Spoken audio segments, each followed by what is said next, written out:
اگر آپ تاریخ پڑھیں ہماری آزادی کی اور جس میں آزادی کی موومنٹس تھیں تو پولیٹیکل ورکرز کے خلاف کبھی بھی انگریز کے زمانے میں بھی ایسا ظلم نہیں ہوا جو انہوں نے ہمارے ساتھ کیا. مجھے نوجوانوں نے آ کے کہانیاں سنائیں. انہوں نے جب ہم جیل بھرو تحریک، وہ پرامن تحریک تھی، ایک پروٹیسٹ ہوتا ہے کہ آپ کوئی اپنے ملک میں تصادم نہیں کرنا چاہتے. اور پھر میں یہ بھی کہہ دوں کہ جو پارٹی الیکشنز چاہتی ہے وہ تصادم نہیں چاہتی. جو الیکشنز نہیں چاہتے، جو الیکشن سے بھاگتے ہیں، ان کا کام ہوتا ہے انتشار پھیلانا. یہ جو ملک میں ہو رہا ہے یہ وہ پارٹی نہیں کر رہی جو الیکشن سے آ رہی ہے. میرے سے ہمارے اوپر ہر باری کوئی یہ ایک بدمعاش انہوں نے انٹیریئر منسٹر رکھا ہوا ہے جس کو یعنی شرم آئے کسی کو کہ اس طرح کے آدمی کو اپنی پارٹی کو ریپرزینٹ کروائیں. کوئی مہذب معاشرے کے اندر اس طرح کا آدمی کو آپ اگر بتا دیں کہ یہ آپ کا انٹیریئر منسٹر کا مطلب جو کہ جس نے آپ کی حفاظت کرنی ہے، اس طرح کے آدمی کو بٹھا دیں جس کی بیک گراؤنڈ قتل کر رہا ہے، جو ہر جرم کیا ہے جس آدمی نے، اور وہ بیٹھ کے دھمکیاں دے رہا ہے. اس کو یہی نہیں پتا کہ ساری دنیا میں اس کے کامنٹس گئے ہیں اور وہ کیا ریفلیکٹ کر رہے ہیں پاکستان میں کہ ایک ملک کا انٹیریئر منسٹر اس طرح کی اسٹیٹمنٹس دے. اس کو وہاں اوپر بٹھا دی، وہ دھمکیاں دیتا ہے، اس کو سمجھ ہی نہیں آئی جمہوریت کیا ہے. وہ تو بدمعاش ہے. نہ یہ شریفوں کو آج تک کبھی پتا ہے. اوپر سے یہ بڑے میسنے بن جاتے ہیں، بڑی معصوم سی شکلیں بنا لیتے ہیں، ڈرامے کرتے ہیں. کبھی جا کے وہ ٹوپیاں پہن کے، کبھی وہ عورتوں یہ جو آٹا دیا جا رہا ہے ابھی وہاں تصویر کھچا لی. یہ گیمکس کیا ہیں؟ اندر سے ظالم ہے. یہ جو سب سے زیادہ پولیس مقابلے میں لوگ مروائے ہیں وہ شہباز شریف نے مروائے ہیں. اس کے اوپر ہیومن رائٹس کی رپورٹ ہے. 97 سے 99 تک اس نے کوئی 900 لوگوں کو قتل کروایا. عابد باکسر نے ٹی وی کے اوپر آگے کہا کہ میں اس کے حکم پہ لوگوں کو قتل کرتا تھا. یہ وہ آدمی ہے جو بڑی معصوم سی شکل بنا لیتا ہے. اور دوسرا، اس کا تو سب کو پتا ہے، یہ انٹیریئر منسٹر کو سارے کسی میں فیصلہ آباد میں جا کے پوچھیں ان کی بیک گراؤنڈ کی. ان کو اوپر بٹھا لیا. پیچھے سے پوری بیکنگ تھی ان کو، جو اپنے آپ کو لوگ نیوٹرل کہتے ہیں، اور انہوں نے اس وقت ہر قسم کا ظلم کرنا شروع کر دیا. اور جو انہوں نے آدمی رکھا کاؤنٹر ٹیررزم کا، اب ان کو سمجھ ہی نہیں ہے سویلین سے کیسے ڈیل کرتے ہیں. ان کی ٹریننگ ہی نہیں ہے. وہ جا کے اوپر رپورٹ دیتے تھے، سر فکر نہ کریں سر، میں ابھی تھوڑے اور ڈنڈے لگاؤں گا یہ ٹھیک ہو جائیں گے، تھوڑا اور مجھے ظلم کرنے دے تو میں لائن مین کو لگا لوں گا. جس طرح کوئی یہ انسان ہی نہیں تھے. ہمارے سوشل میڈیا کے لڑکوں کو اٹھایا جا رہا ہے. ہر روز کچھ سوشل میڈیا جو دیکھتا ہے تحریک انصاف کا سوشل میڈیا اس کو اٹھا لیتے ہیں، گھروں میں جاتے ہیں، اغوا کرتے ہیں. کوئی وارنٹ نہیں ہوتا، پکڑتے ہیں ان کو. نامعلوم افراد آتے ہیں پلین کپڑوں میں اٹھا کے لے جاتے ہیں. یہ کس دنیا کی جمہوریت میں ایسے ہوتا ہے؟ فرانس کے اندر پبلک سڑکوں پہ نکلی ہوئی ہے پینشنز کے اوپر، پروٹیسٹ کر رہی ہے، اٹیک کر رہی ہے پولیس کو، پیٹرول بم پھینک رہی ہے. مجھے فرانس میں بتائیں کہ ایک آدمی کو پولیس نے رات کو جا کے گھروں سے اٹھایا. اگر وہ نہیں ملتے ان کے باپ کو اٹھا لیتے، ان کے بھائیوں کو اٹھا لیتے. کبھی سنا ہے کہیں یہ ہوا ہے؟ کسی ملک میں مجھے بتا دیں جدھر جمہوریت ہے آپ پولیٹیکل ورکرز کو رات کو اٹھا رہے ہوں، ان کے گھروں میں وہ نہیں ملتے، ان کے رشتہ دار اٹھا لیتے ہیں، ان کو اٹھا کے لے جاتے ہیں.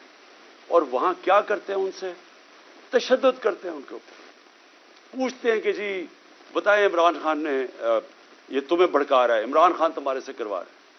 اتنے بیوقوف ہیں، ان کو پتہ ہی نہیں کہ سوشل میڈیا کام کیسے کرتا ہے.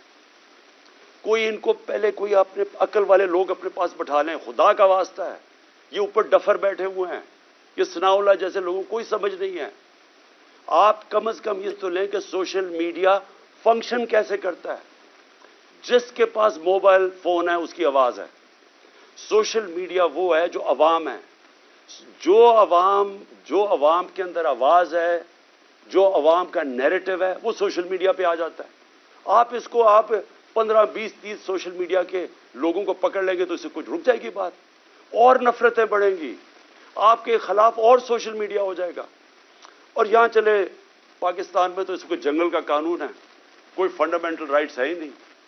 جدھر دیکھیں تو آ کے ہمارے یہاں لوگ اب کیا کر رہے ہیں. لوگ، میں ذرا اپنے زمان پاک کی بات کروں، لوگ پروٹیسٹ کر رہے ہیں. کس چیز کا پروٹیسٹ کر رہے ہیں؟ کہ یہاں اغوا کیا جاتا ہے لوگوں کو, یہاں قانون نہیں ہے. وہ سارے جمع ہوئے ہیں کہ ڈر ان کو ہے کہ عمران خان کو اغوا کر کے لے جائیں گے. وہ جو یہاں اٹیک ہوا تھا زمان پار پہ, وہ قانون کے مطابق نہیں پکڑنے آئے تھے, وہ اغوا کرنے آئے تھے, کیونکہ ان کے پاس کوئی ویلڈ ریزن نہیں تھی مجھے یہاں سے اریسٹ کرنے کی. قانون واضح تھا. میں نے 18 کا کہا میں جا رہا ہوں عدالت میں پہلے کیوں نہیں جا سکا؟ میں نے بتایا وہاں خوف تھا دہشت گردی کا, 2 اٹیک ہو چکے ہیں, سیکیورٹی نہیں مل سکتی تھی, گورنمنٹ نے سیکیورٹی وڈرا کر لی تھی, ایک حملہ ہو چکا ہے جان کے اوپر, اللہ نے بچایا. پتہ ہے انٹیریئر منسٹری خود کہہ رہی ہے دوسرا حملہ ہونے لگا ہے. تو اس جگہ کے اوپر جدھر آپ سیکیورٹی بھی نہیں دے سکتے, تو میں نے کہا اس کو شفٹ کر دے دوسری جگہ, تو میں چلا جاتا ہوں. مجھے کس چیز کا ڈر ہے؟ میرے اوپر کون سا کیس ہے جو مجھے خوف زدہ ہوں میں عدالت میں جانے کے لیے؟ کیا میں دہشت گرد ہوں؟ 40 دہشت گردی کے کیسز ہیں. آج پتا چلا کہ اسلام آباد میں میرے اوپر کوئی 30 یا 40 کیسز کر دیے. 15 کیسز ایک دن میں کیے ہیں. کبھی سنا ہے کسی کے اوپر, کسی لیڈر کے 15 کیسز ایک ہی دن میں میرے اوپر FIR کاٹ دی؟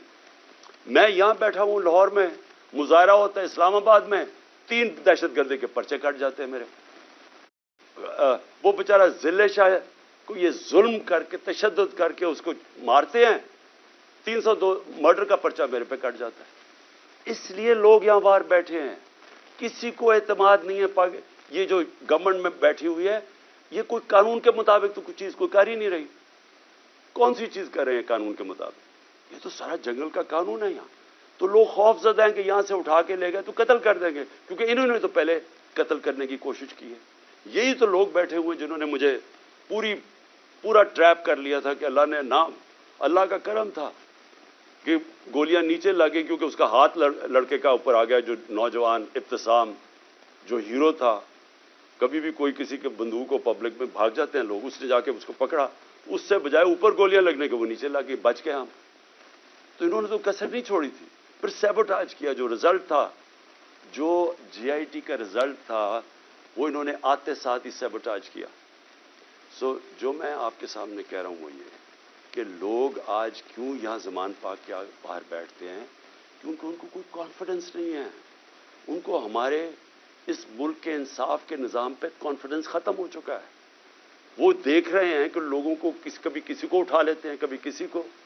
اب انہوں نے کہا جناب میرے اوپر 2 پرچے کاٹ دیے کہ میں وہاں جب جوڈیشل کمپلیکس میں گیا, انہوں نے کہا جناب بڑے لوگوں کے ساتھ آ گیا, وہ دروازہ ٹوٹ گیا. جھوٹ. پہلے تو میں یہ کہنا چاہتا ہوں کہ میرے ساتھ تو کوئی بھی لوگ نہیں تھے, کیونکہ انہوں نے ناکے لگا کے سارے لوگوں کو پیچھے رکھ دیا. اتنی پولیس اور رینجرز تھے اس دن. تو جب پاس پہنچا وہاں, تو لوگ ویسے جب سب کو پتا تھا کہ میں وہاں جا رہا ہوں تو لوگ آنا شروع ہو گئے. انہوں نے ان کو اشتعال دلوایا, ٹیئر گیس, ہمارے پاس ایویڈنس ہے ساری, ٹیئر گیسنگ شیلنگ کی. قریب جا کے پولیس پتھر مار رہی ہے لوگوں کو. اس کے باوجود 40 منٹ میں باہر کھڑا ہو جاتا ہوں, اس کے باہر کھڑا ہو جاتا ہوں جوڈیشل کمپلیکس, اور وہاں اشتعال دیا جاتا ہے لوگوں کو. جو پولیس نے حرکتیں کی اور پیچھے نامعلوم افراد سے جو کروا رہے تھے, ان سے پوری کوشش تھی کہ کسی نہ کسی طرح ٹریپ کر کے عمران خان کو وہاں مرواؤ. لیکن میرے اوپر دہشت گردی کے پرچے کاٹ گئے. اب میں کل جاتا ہوں, کل میں جاتا ہوں اسلام آباد میں, پھر عدالت میں ہائی کورٹ جاتا ہوں. ہائی کورٹ جدھر میں آگے ہائی کورٹ میں جاتا ہوں خود, کیونکہ وہاں ہم کسی کو نہیں لے کے جاتے. جو لوگ میرے ساتھ تھوڑے بہت آئے تھے وہ وہاں کھڑے ہو جاتے ہیں. اب آپ وہاں صحافی کھڑے تھے, ایک الجزیرہ کا صحافی تھا, اس کی رپورٹ دیکھ. ہمارے ایسے لوگ کھڑے ہوئے ہیں, ایک دم نامعلوم افراد شلوار قمیض کے اندر ڈنڈے پکڑے ہوئے تحریک انصاف کے کلرز کے ساتھ, تاکہ لگے تحریک انصاف کے لوگ ہیں. اور وہ ان لوگوں کو ڈنڈے مار کے اور پکڑ کے ہمارے لوگوں کو پکڑ کے لے جاتے. اب مجھے بتائیں کیا غلط کام کیا تھا؟ کوئی کچھ بھی نہیں, آرام سے کھڑے ہیں. اور پھر سے میری بات نہیں مانتے. الجزیرہ رپورٹر کی پوری سٹیٹمنٹ ہے, اس نے اپنی آنکھوں سے دیکھا کیا کیا انہوں نے, اور صرف پکڑتے نہیں ہیں, جب میری گاڑی گزر رہی ہوتی ہے تو جو اس گاڑی کو مار کے ڈنڈوں سے شیشہ توڑ دیتے ہیں. آپ بتائیں کیا ہم نے کیا غلط کیا تھا؟ میں پھر سے کہتا ہوں کہ جو لوگ الیکشن چاہتے ہیں وہ انتشار نہیں چاہتے. جو الیکشن نہیں چاہتے، یہ لوگ جو یہ نامعلوم افراد اور یہ جو ان کے ساتھ لوگ ہیں، یہ کوئی الیکشن نہیں چاہتا، اس لیے انتشار چاہتے ہیں. اور انہوں نے ہمارے لوگوں کو پکڑ کے جیلوں میں ڈال دیا. یہاں زمان پاک میں وہ نامعلوم افراد آتے ہیں، کوئی یہاں سے جا رہا ہے کوئی چیزیں لینے کے لیے، وہاں سے پکڑ کے ان کو جیل میں ڈال دیتے ہیں اور وہاں جا کے تشدد کرتے ہیں. جو لوگوں کو انہوں نے جیلوں میں ڈالا، میں وہ نوجوانوں کو ملا 30-40 چھٹ کے آئے جو انہوں نے کہانیاں سنائی کہ پکڑ پکڑ کے ان کو مارنا، ایک ایک کو پکڑ کے مارنا، پتہ نہیں ان سے کیا انفارمیشن لے رہے تھے. وہ جو میرا خنسامہ پکڑ کے لے گئے ابھی تک، وہ بیچارہ سفیر، وہ یعنی غریب آدمی، یعنی وہ ایک اپنے بیوی بچے پالنے کے لیے وہ بیچارہ کمائی کرنے والا آدمی، اس کو دیکھنے والا ہے، وہ کمزور سا آدمی، اس کو پہلے یہاں مارا، اس کو وہاں لے گئے اور اسے پوچھ کہہ رہے ہیں عمران خان کھانا کیا کھاتا ہے. عمران خان کھانا کیا کھاتا ہے. وہ جب اس کو پکڑ کے لے کے گئے شہباز گل کو، اس سے پوچھے جی بتائیں عمران خان کھانا کیا کھاتا ہے. میرے 2 نوکروں کو انہوں نے پے رول پہ رکھ لیا تھا. جب میں پرائم منسٹر تھا، ایجنسیز نے ان کو پے رول پہ رکھ لیا تھا. تو یہ جو کھانا کیا کھاتا ہے، کیا کسی کو شک نہیں پڑے گا کہ آپ کو کیا انٹرسٹ ہے اسے کھانے سے؟ زہر دینے کا پروگرام ہے. کیونکہ یہ جو شہباز شریف کے 4 لوگوں کو ہارٹ اٹیک ہوا، جو گواہ تھے، اور ڈاکٹر رضوان کو، تو ساروں کو ہارٹ اٹیک ہوا. یہ کیسے ہوا ہے؟ تو یہ کھانا کیا کھاتے ہیں وہ سفیر کو رکھا ہوا ہے. جی جو آخر میں بات کرنا چاہتا ہوں وہ یہ ہے کہ دیکھیں یہ جو حرکتیں آپ کر رہے ہیں، اس سے معاشرے میں نفرتیں بڑھ رہی ہیں. اس سے بالکل یہ نہ سمجھیں کہ لوگ ڈر جائیں گے. سوشل میڈیا کی آپ کو سمجھ نہیں ہے. یہ جو بچوں کو پکڑ کے لے گئے اور اغوا کر گئے اظہر مشوانی کو، اس کا پتہ نہیں ہے. پھر حسان نیازی سے جو کیا ہے، اس کو کبھی یہاں پکڑ، ادھر سے بیل لیتا ہے، اس اٹھا کے پھر ایک اور کیس کر دیتے ہیں. وہ کیس سے بیل لیتا ہے، پکڑ کے کوئٹہ بھیج دیتے. کوئٹہ سے بیل لیتا ہے، یہاں آتا ہے، اس کو اب کراچی لے گئے. اب کراچی سے پتہ چلتا ہے جی اس کو پشاور لے گئے. یہ کون سے معاشرے میں ہوتا ہے؟ مجھے بتائیں کسی جمہوریت میں، اور ہماری بتائیں، میرے 3.5 سال میں بتائیں کبھی کسی سے ایسے ہوا ہے؟ ان کی 30 سال سے چوریاں تھیں. 95% کیسز ان کے پرانے تھے.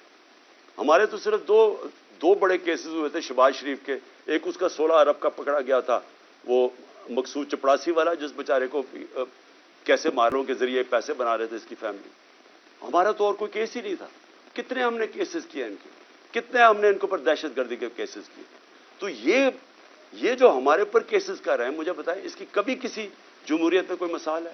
اور مجھے سب سے افسوس کیا ہے کہ ان کے پیچھے پاکستان کے وہ لوگ ہیں جو اپنے آپ کو نیوٹرل کہتے ہیں. اور میں ان کو یہ کہنا چاہتا ہوں کہ کیا آپ کو نظر نہیں آ رہا کہ قوم ان کی وجہ سے آپ کے خلاف ہوتی جا رہی ہے؟ کیا نظر نہیں آ رہا؟ اور کیا یہ کوئی کنٹرول کر سکتا ہے؟ میرے ٹویٹر کے اوپر تقریباً 1 کروڑ کوئی 70 یا 80 لاکھ فالوور ہے. کیا میں ان کو کنٹرول کرتا ہوں؟ مجھے پتہ ہے وہ کون ہے. کیا کسی کو سوشل میڈیا کا پتہ ہے کہ کون کیا کرتا ہے؟ اگر پرو پی ٹی آئی بھی ہے، اس کو وہ آزاد لوگ ہیں، ان کو کنٹرول نہیں کر سکتا. اور باہر پاکستانی بیٹھا ہے، 1 کروڑ پاکستانی باہر ہے، کیا وہ کنٹرول میں ہے کسی کے؟ تو بجائے یہ کریں کہ ہمیں ڈنڈے مار کے لوگوں کو بھیڑ بکریوں کی طرح لائن پہ لگانے کے لیے، آپ کو چاہیے پوچھیں کہ کیوں تنقید کر رہے ہیں.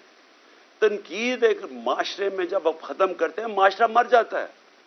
معاشرے چلتے ہیں جب ایک معاشرے کے اندر اجازت. جمہوریت کا مطلب کیا ہے؟ جمہوریت کے اندر تنقید ہوتی ہے، ڈکٹیٹرشپ میں نہیں تنقید ہوتی. ڈکٹیٹرشپ کا حال دیکھ لیں. جو ڈکٹیٹرشپ فرینکو نے لے کے آیا اسپین میں، تو سارا اسپین پیچھے رہ گیا، سارا ویسٹرن یورپ آگے نکل گیا. ڈکٹیٹرشپس اگر اتنی اچھی ہوتی ہیں تو آج یہ ساری دنیا کی جمہوریت خوشحال نہ ہوتی، کیونکہ وہاں تنقید ہوتی ہے. تنقید سے آپ اپنے آپ کو ریفارم کرتے ہیں، آپ اپنی اصلاح کرتے ہیں.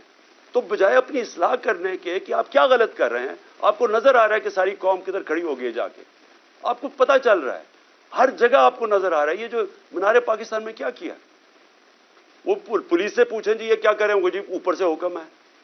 جدھر ہم پوچھتے ہیں کہتے ہیں جی پیچھے سے ہمیں حکم آیا. تو حکم آیا کہ جناب جلسے کی ہم نے اجازت لی عدلیہ کے ذریعے. عدلیہ نے اجازت دی, 3 دن ملے وہ جلسے کی ساری پریپریشن کرنے کے لیے. کبھی پاکستان کی تاریخ میں مینار پاکستان کے جلسے پہ لاہور کو باہر سے بھی سیل کر دیا اور لاہور کو اندر سے بھی سیل کر دیا. یہ کبھی ہوا ہی نہیں ہے. جلسہ فیل کروانے کے لیے جو جو کوششیں کی گئیں, یہ تو اب اسی سے ہی آپ کو نظر آ جانا چاہیے کہ اگر آپ نے اتنا زور لگا کے جلسہ فیل کرنے کی کوشش کی تو وہ جو لاکھوں لوگ وہاں پہنچ گئے وہ آپ کو کیا میسج دینے آئے تھے؟ وہ دینے یہ میسج آئے کہ جس راستے پہ آپ نکل گئے ہیں اپنی بھی تباہی کر رہے ہیں, ملک کی بھی تباہی کر رہے ہیں ساتھ. خدا کے واسطے آنکھیں کھولے اپنی. یہ جس راستے پہ آپ نکل گئے ہیں یہ اس ملک کی تباہی ہے. اور اس لیے بجائے یہ ہمارے سوشل میڈیا کے بچوں کو اٹھانا, یہ ملک کی فیوچر ہے. بجائے یہ پولیٹیکل ورکر جو کہ اپنے یہ سارا اپنا ٹائم دیتے ہیں. مجھے یہ بتائیں, آپ نے سوچا ہے کہ یہ جو ورکرز کو اٹھا کے جیل میں ڈالتے ہیں, آپ نے کبھی سوچا ہے کہ ان کی فیملیز کا کیا بنتا ہے؟ یہ ڈیلی ویجز ہیں ان میں سے. یہ نظریاتی لوگ ہیں, پیسے والے نہیں ہیں. یہ ایک جذبے کے جنون کے لیے نکلے ہوئے ہیں. آپ ان کو پکڑ کے 2 ہفتے 3 ہفتے بند کر دیتے ہیں. سوچا ان کے گھروں میں کیا ہو رہا ہے اور اس سے آپ اچیو کیا کر رہے ہیں؟ تو میں اس پہ وائنڈ اپ کرتا ہوں کہ یہ جو ہیومن رائٹس وائلیشن آپ کر رہے ہیں اور یہ جو سارا ملک کو ان چوروں کو بچانے کے لیے ساری پالیسیز بن رہی ہیں, یہ اس ملک میں نفرتیں پھیلا رہی ہیں. اور یہ ہو سکتا ہے کہ یہ ہم سب کے ہاتھ سے نکل جائے.